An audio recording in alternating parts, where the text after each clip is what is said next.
Hey there, John Wilkinson here. Thank you for tuning in to my History Made Easier channel. I really hope you're finding it useful. On my History Made Easier website, I've posted what for me is a major piece of work looking at causation in history. I present 4 different ways of analysing causes. And I take you through my thinking process that allows me to take an analysis and turn it into an essay plan and turn that plan into a grade 7, what I think is a grade 7 essay. I look at 4 different topic areas in order to illustrate that process, taking one different way of analysing for each topic. I look at the Spanish Civil War, I look at World War II, I look at Mussolini and his rise to power, and I look at the Chinese Civil War and Mao's rise to power. And as I said, I take you through my thinking process. First, I take a very broad question for each of those topic areas, and I present something akin to an essay plan and talk you through the thinking process behind that. And then I take a specific past exam question for each of those topic areas, and again use one of the different analyses to take you through the essay plan, but I also offer you one introduction, a number of different paragraphs from each of the questions, and one conclusion. And in that way, I hope I can show you that writing good history is within your ability. You can write good history. Now, I do that for each of the 4 different topic areas, using a different analytical approach in each of those topics. For the History channel, for this video, I'm just going to take one of the examples, and I'm going to look at Mussolini's rise to power and use an analytical approach and take you through the essay planning, the first of all for the broad question, then for a specific past exam question. And I think for the Mussolini topic, I share with you one paragraph from that essay plan. The intent is to whet your appetite and encourage you to watch the whole piece. It's posted on my website because it's quite a lengthy piece of work. If this whets your appetite, then you can see the whole thing on the website. But cheers for now. So, ways to analyse causation. There's nothing special about these. They're very straightforward, but that's great. That means we can all use them.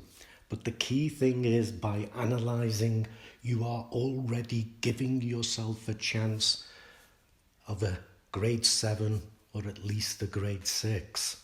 Quite rightly, the examination will give more credit to analyses rather than descriptions. So here's the first one: good old long-term and short-term causes. Sometimes a question will ask you about long and short-term factors, but even if it doesn't, you can still analyse in that way. A little more sophisticated than long-term and short-term, one that I prefer, underlying or fundamental factors and triggers. Then there's the good old economic, social and political factors, remembering that political factors also includes ideas, ideology. And finally, we could have a look at countries, events, and individuals. And I would always take the opportunity to consider the impact of individuals or groups of people. Now, you can mix these up. Economic, social, and political factors can be long-term factors or fundamental factors. An event or the impact of an individual can be a trigger. These things can be mixed up. They're not rigid. But by thinking in an analytical way all the time, when you get into that exam room, you will be able to do that quickly. It will be natural to you. So let's have a look at my thinking process. First of all, we begin with an analysis of the question. Long-term or short-term, economic, social, political factors, or any of the other analyses. You quickly need to work out what's going to work for this specific question. Within that analysis, we find the key factors. Comes from your work over the last 2 years and your critically important revision program. And the key factors will be your essay plan, will form your essay plan. We put those factors in a hierarchy. I would suggest you start with the most important first. It's not always sensible to do that, but where it is, do that first. Deal with the most important factors first. The clock might run out on you, and you don't want to be leaving the most important factor hardly touched on. Explain its relevance, explain why it is important and why it is more or less important than other factors, and always provide evidence. It's the 3 E's approach. Explain relevance, explain significance or importance, and provide evidence. Explain, if appropriate, how it might link with another factor or factors. And if this leaves you worried that other factors haven't been considered at all in your essay, and you don't want to appear as if you're unaware of them, group them together in your conclusion. Conclusions that add more knowledge to a given question will always earn marks. Now then, a very general approach. Why did Mussolini achieve power? And in this one, I'm going to use an economic, social, and political analytical structure. The analysis dictates my plan. I will look at economic, social, and political factors, though I don't have to look at them in that order. And I will include the idea of the risorgimento and the need to create Italians that had so frustrated Italy. But I think I will also include the notion of mistakes made by the liberals who had been in power since 1860, when Italy was unified, as well as what Mussolini, from a really weak position, got right. So let's have a look at a specific past question. This one's from paper 3. Discuss the reasons for the rise to power of Mussolini. Discuss, a wide open question. I can approach it in any one of my analytical tools. But for this one, we're keeping with the economic, social, and political. Here's my plan. My introduction, I'm going to use context. I think context is a great way to use introductions. History always happens because other things have already happened before it. The context is so important. And so an introduction that looks at context is an introduction that will earn marks. And that's the business you're in. You don't want to be wasting time in the exam. If you're not earning marks, you're wasting time. So my introduction, I'm going to look at the context, the incomplete risorgimento, and the mutilated victory as the way Italians looked at the results from World War I. They were disappointed with the peace treaties and what they got out of it. Then I'm going to look at ideas building from that context.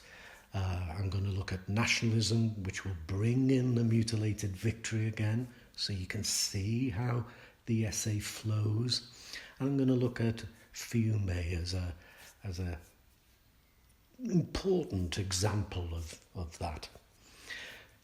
The economic factors, I'm going to look at the backwardness of Italy and make the point that backwardness means weakness. Italy always regarded itself as the weakest of the great powers. And I'll look at post-war problems as well. Social factors, I'm going to focus on the fascists' spiritual revolution. They were the ones who were finally going to create Italians. And then I'll look at the political aspects and the liberal failings and mistakes and what fascism got right. Their agrarian fascism and their squadrismo and what have you. And again, so I'm continuing to earn marks in my conclusion this time. I'm going to bring all that together under the March on Rome and show how all of this pieced together and the March on Rome really declared fascism's determination to rise Italy up from the mess that it was in. So that's my essay plan. Let's have a look at one paragraph. It's the fourth paragraph that looks at the liberal failings and mistakes and what fascism got right. Here's what I write. That liberalism was seen as having failed Italy is evidenced by the rise of socialism and then fascism as a third way. It is evidenced too by the number of governments Italy had been through since 1860. 35 between 1861 and 1900. 6 between 1919 and 1922. Whilst post-war Italy was littered with liberal failings and mistakes. I have already looked at the mutilated victory and the economic problems. There was also the problem of PR, proportional representation, the rise of socialism and the Biennio Rosso years. In contrast, fascism met the socialists head-on with agrarian fascism and the policy of squadrismo, and Mussolini's two-pronged strategy of rural violence whilst winning over the economic, social and political elites, if desperately close at times, had led to the had led to the 1921 electoral breakthrough. So you can see I pack an awful lot into that. There's a lot of history in there. There are examples in there. I'm explaining my point. I'm explaining its significance, and I pack it with evidence. Now, the examples I use in my longer piece are all what we call open questions, in that they leave it open to you to decide how you're going to approach the question. But there are more closed questions that focus on a specific factor. Here you have two, and I give you more examples in my longer piece. Here are two that focus on economic factors. Examine the role of economic factors in causing two wars, And to what extent did economic factors contribute to the emergence of two authoritarian states? In each case, each chosen from a different region. Always look out for that little one. And I have to, in roughly half my essay, I have to focus on economic factors. I have no choice about that. I must do. And if I can't, I have to look for another question.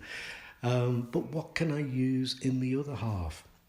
Well, we could use the social and political factors, including ideas.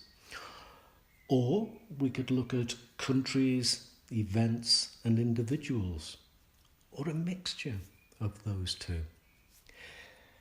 So there you have it. I hope you see, the thinking behind my approach to analysing and turning analyses into essay plans and essay plans into really strong, well-written paragraphs, introductions, paragraphs and conclusions. I would add just one more thing before closing. I've chosen 4 topic areas that I've studied and taught and interest me. If you don't study these areas yourself, you will still learn from this piece of work of mine. You will be able to adapt it to your own topic areas. So don't be worried about that at all. Okay.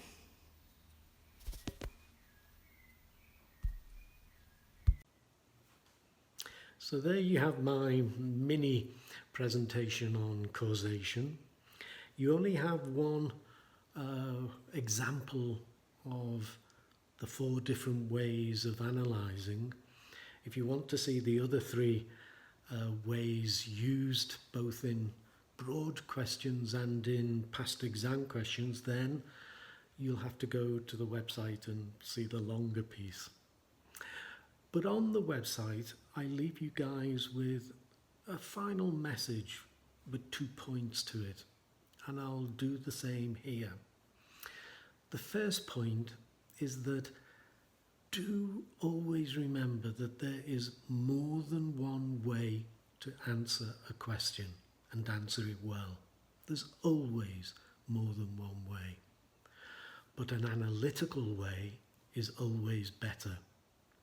And the second point I would leave you with is that there is no better way to prepare for an exam than to practice exam skills. Practice writing introductions, writing paragraphs, writing conclusions. Practice writing essay plans. There's no better way of preparing. But for now, I hope this has whetted your appetite. I hope you go to the website for more. But I hope this has been useful for you. Cheers.